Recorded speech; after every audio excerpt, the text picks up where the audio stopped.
Hello and welcome. In this video I'll be taking a look at SimSkunkWorks' latest release, the TF-104G. Now, before we get into it proper, I thought I'd just skim over the liveries just to show you what comes with it.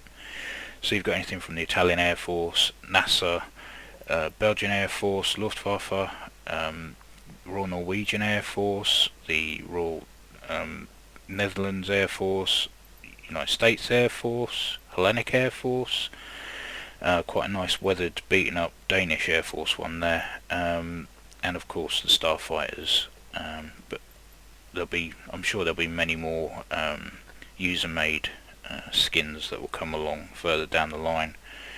So having looked at the liveries, we can jump into it proper. So let's jump in the cockpit.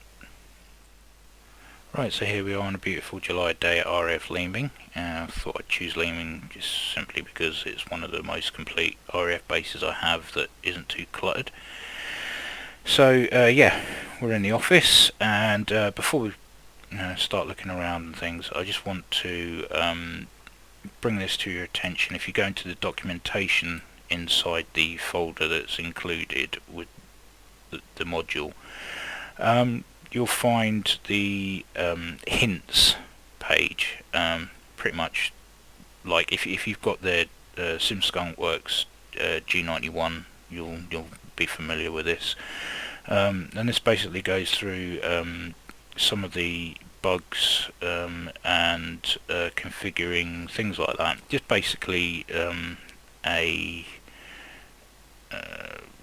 F104 for dummies, I guess, and just shows you how to get everything up and running, from using the arrestor hook to using the ground mapping radar, and things like just even starting the engines, which you can't do simply by flicking a switch in this straight off the bat. You need external programs to help with that. So it's worth going through his documentation beforehand, because if you've not flown anything from SimSkunkWorks before, you will be totally lost and you'll get really frustrated with it. So I know the first thing a man does is, oh, I don't need the manual or instructions, I can do this. Trust me, I couldn't get the ground mapping radar to work in here because it had something new in this that I hadn't used previously. So again, like I say, go through the documentation. It comes with flight manuals, things like that, but this is the one that I would recommend that you skim through, the hints. So just to go through some of the bugs, and unfortunately it's legacy sounds due to copyright issues with the WI's sound packages. So I'm not sure if they used the WI's sound packages in the development videos, but the legacy sounds hold up. There's nothing wrong with them. So, and then there's known bugs like the ADI port cage not implemented. Maximum Mach is 1.8 at flight level 37,000, but there's limitations at the time of development of the sim, and engine smoke effect isn't complete. Unfortunately, we all know that the J79 is notoriously smoky, and it's a signature of the Starfighter, so that it's unfortunate that that's not part of it at the moment, but there's nothing to say that it won't come later on in updates. So with that, we can now look at the cockpit. Okay, so now looking at the cockpit, there are two of them. Obviously the instructor's one in the back and the student's one that we're sitting at the moment. So I think we'll start with this one, the front one obviously. So obviously going across, we've got our usual instrumentation, altimeters, Mach meters, indicated airspeeds, clocks, vertical velocity indicators, things like that. And obviously you've got your engine instruments here. Down here is your fuel, for tanks and main fuel tanks and external fuel tanks. Down here is your pylon selections. Over here is your, well, these are your start switches for the engines when the ground power is running. And obviously your throttle quadrant with your flaps. Down here we've got the UHF and emergency HF there. Controls for the ground mapping radar here, because you can't click on these. You can also get rid of the joystick by clicking here, so you can jettison external stores, but none of these are clickable, which is unfortunate. So it's all done from here. You've got your APC cutoffs back here, and then over this side you've got all your electric power and like lights and things like that, oxygen generators and things. So yeah, let's jump into the back cockpit. Right, so we're in the instructor's seat here, a little bit more sparse here, more circuit breakers, but other than that it's pretty much as you were as in the front. You can't jettison any of the stores from the back here, and there's less navigation equipment on this side. So yeah, you got your controls for the ground mapping radar, and if eagle-eyed among you will see that it says WebSim Connect here. I'll come back to that in a second, because I'll include it with the two other things that I need to bring up at the same time. One being the position and homing indicator here. Now, if you've got the G91, then you'll be familiar with this, where you have to make up a file to set up waypoints to go to. Then I think you're limited up to, well, you were limited to 4 in the G91. In this one, where's the selector? Here. So it looks like we've got a maximum of 7 here. So yeah, 7 waypoints. Yeah, and you can set up your gravation as well, of which you have to do again in an external bit of software. So those are the cockpits. The textures are beautiful, very worn looking, very nicely modelled, and mostly clickable. So yeah, so we'll jump back in the front. Okay, so we're back in the front, and now I'm going to go over the 3 external, I say software, 2 of them are bits of software, the other one is a file. So if I just drag this in, now this is in the, obviously in the folder which you can find in the community. You go into the packages, community, SimSkunkWorks aircraft TF-104G, double click that, go into data. You'll see that it has a lady setup. Now for some reason they call this aircraft the Lady. It's the first time I've ever known it to be called that. Widowmaker is probably the most infamous one due to the poor service in Luftwaffe, numbers lost. But if we double click the Lady setup, and we're greeted with this. This gives you an intro. You can configure the aircraft externally, so it's not done via the where is it? The fuel and weight and fuel here. You'll be setting up the aircraft here. So if we jump outside quickly, and right. So if I click tip tanks and apply, there we go. We now have tip tanks. We can reset that. We can also have pylon and tip tanks. So now we are carrying quite a bit of baggage there, but obviously the range would be a lot better with that. So reset that, and we'll go back to how we were. There's also things like refueling the aircraft. Now to do that, you won't get fuel in the aircraft unless you flick this switch here and turn that on, and now you can add fuel to the tip tanks, the pylon tanks and the internal fuel. Without that switched on, it will stay greyed out. And then we come on, the position and heading indicator here where it says WebSim Connect runs off a FI file or PHI file that's accessed through this, and of which you will have to make yourself, and it's in here. You can take the active and then make it your own, or a default there, an LN3 file, but I won't go into any of that here now because I will do some videos on how to do that, so that we can get rid of that now for the moment. Now next up is the startup.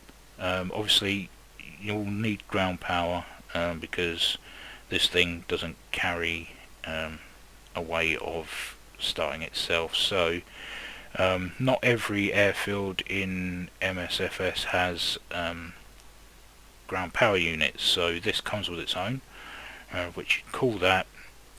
You can toggle it to connect it, and then you can either start the engine of the aircraft externally, or you can obviously flick that either one or two of the switches there, and that will start the engine running. And then we can go to TACAN or VOR. Now if you've got the Hawk by Just Flight, you'll know, well, you'll know some similar to this. Their TACAN system on that takes the frequencies and then converts them to code, which you'll put into the TACAN instrument, which is just here. So what you will do is, if you say the frequency of the VOR DME you want to go to is 110, and then you either 00, 10, 20, so say it's 20, so 110 decimal 20, that will convert to 39x. So this is where we go to 39. Okay.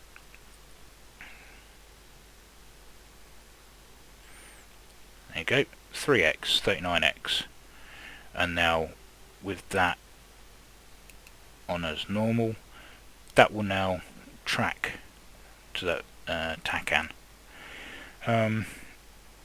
Bit awkward, but I'm guessing that's the only way they can go about it, because obviously this is tactical navigation. We're in a flight sim where everything's pretty much civilian, so this is pretty much the only way they can do it at the moment. Gravation.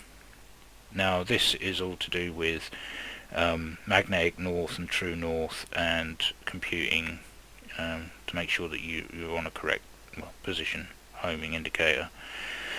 So not only will this go to waypoints that you've set up, but it can also convert true north, magnetic north, and to do that you use this piece here, which I've not actually. You enter your time zone there, and then compute the gravation. So I'm not 100% sure how to use that, so I'm not going to try and use it at the moment and make myself look stupid. But again, it's another part that uses external software to get it going. So we've got FI files to use at the waypoints, and then obviously then you've got this TF-104G setup file to set up configurations, get the engine started, show TACAN codes for VORs, and then obviously gravation. And then that brings me to the final one. With this WebSim Connect, you will need to fire up Red Panda. Now this was new to me because I'd had SSW aircraft before, never used Red Panda before, and Red Panda obviously doesn't come with the G91. So if we go into the file here, and we go into, is it data? We're in data, images, config. No, where is it? Data.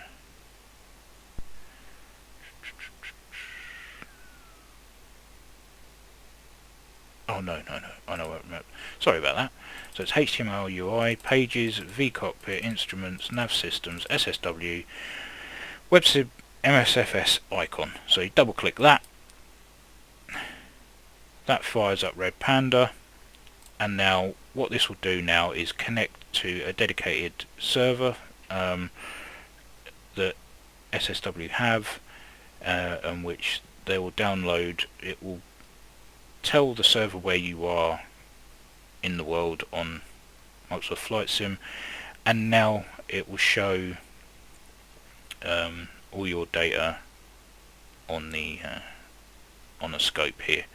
So again, another one that it uses external. Now this is the only thing that really bugs me about SimSkunkWorks aircraft, is that there's external stuff that you have to load up, and it can get tedious, but it's all well worth it once it all amalgamates together. But that's my only bugbear about these aircraft. You have to have all this external stuff, I suppose, and also it helps against piracy, as I've read. Red Panda apparently it helps against piracy, so I guess that's a good thing as well. So with that, I suppose we could get the aircraft started, and we'll see how she handles.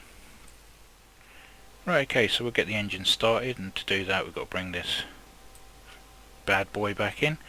So we go to start up, call for the EPU, and now we have power unit and it's connected. And if we jump into the cockpit, you can see we still have no power. Now we can see that by the annunciator panel there, it's not lit up.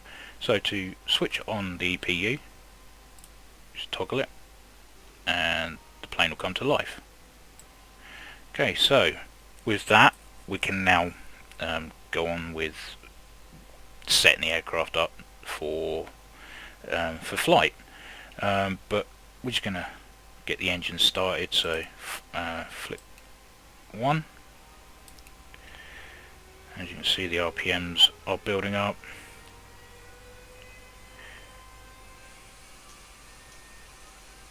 Okay, so we'll introduce some fuel to the mix, and there we go, engines are running. Okay, so we're going to jump to the end of the runway and see how this handles. Okay, so we're all lined up on the end of the runway. I'm going to jump outside and let you listen to the legacy sounds that came with the aircraft, so just bear with me 1 second.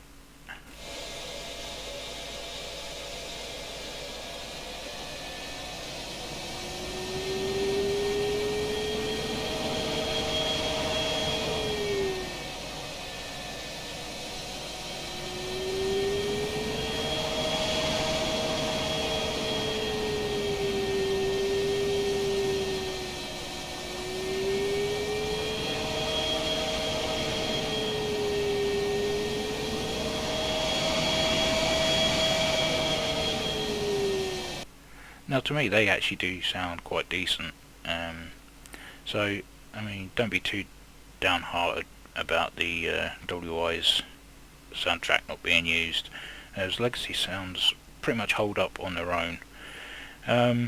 Other things that to look around before we go up, I forgot to let you know about the inertial navigation. You do have to get that up and running, and at which point this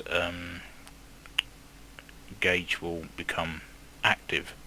If you don't sort out the INS, then this will stay off.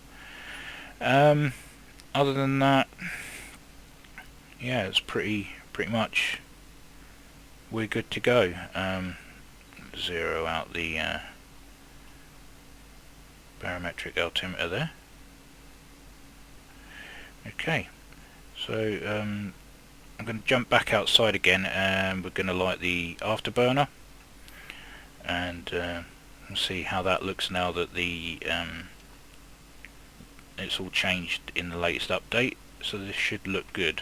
So take off flaps. Okay. And the heat blur's really good on this. Yeah, I like that. Right, so let's get this burner lit.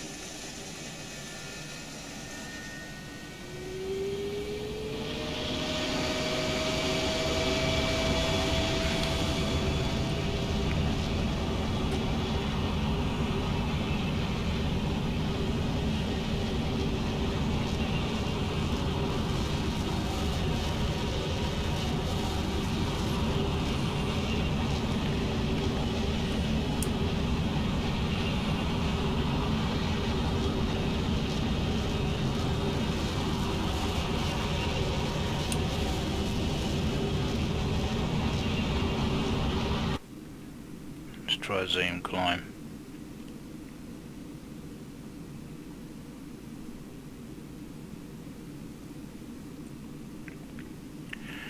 Now, for you that are more in the know about the J79 than I am, the howl. Now, I've heard three differing suggestions as to why it makes the howl.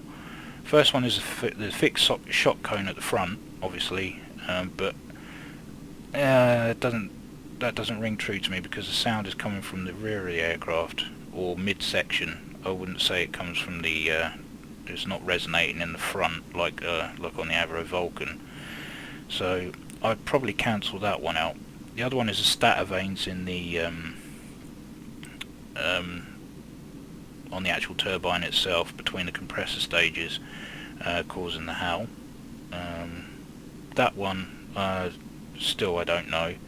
And then the other one is the bypass air, the cold bypass air mixing with the hot combusted air inside the engine, and the various auxiliary intake ports around the aircraft, causing it to howl. Now that one sort of rings like it should be correct to me, but those more in the know, if you want to leave a comment, do so. I'd be interested to find out what you think. And in that short space of time, we have climbed to nearly 26,000 feet. RAF Leeming is back down there. Not a bad little climb from Takeoff anyway. So I believe this can get up to the late 60s. I think it's about 69,000 feet. I could be wrong there. But then again, they did take this aircraft and convert it to the U-2. So, well, they took portions of the aircraft anyway and converted it to U-2, so obviously there must be some sort of lifting element to it. So yeah, I mean, handling wise, I mean, we're still in burner now. Damn, it looks good. It really does look good. I mean, I'm a bit biased because I really do like the F-104, but Jesus, looks good. They've done a fantastic job on it. So obviously we've got the contrails now. Burner is still going. So yeah, bring the burner back. It's very, as you'd expect, it's very twitchy. Obviously having such a short wingspan, it's not going to be the most manoeuvrable aircraft in the world, and probably has the turning circle of the equator. So yeah, yeah, it's, I mean, at the moment what we're doing 300 knots. Yeah, so yeah, we've lost control of that now. Whey! So like I say, it's very twitchy. And managed to get that under control. Quite happy with that. Right, so let's not do that again. Click those mirrors because they're doing nothing. Get them out of the way. Right. Whew. Why does it always mess it up when I do a video? So, let's see if we can find RAF Leeming again. I know I'm not too far away from it. And we'll head back. There it is over there. Okay. Right, so we'll make a slow descent back. And what I have read in the manual is because of the way the sim is and how this aircraft is modelled, you will need to land at around about 80% RPM. So that's pretty high. But the thing is, you don't want the you don't want the speed to drop too quickly, because this thing will just stall without any warning. The right wing will drop, and before you know it, your nose diving towards the ground. So let's get the air brakes out.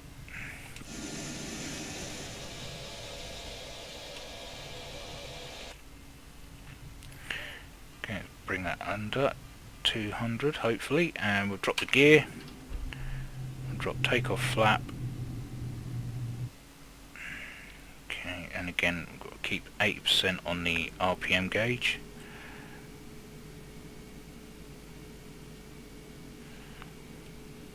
Trim out.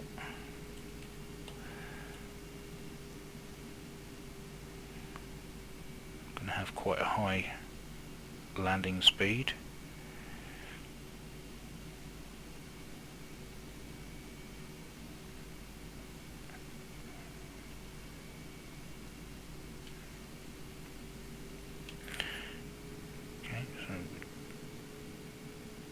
Drop the landing flap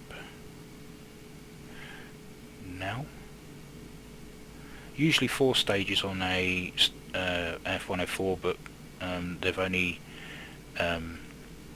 modelled 2 stages, so it's just takeoff and landing flap configurations. Yeah, I can see why 80% on the RPM gauge is recommended. I mean, the speed is dropping, and it's the altitude is dropping quite rapidly as well. Obviously with the tiny wing, it's to be expected.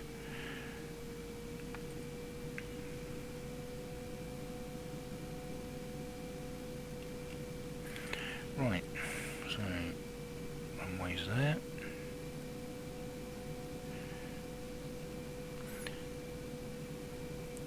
And if my scenery looks a bit crap and blurry, do apologise, but every time we seem to get an update for Flight Sim, it just resets everything, so I've got to configure it again to how I want it. So apologies if it looks terrible, but I'm not running the fastest machine in the world. So okay, so I'll drop that to 80%.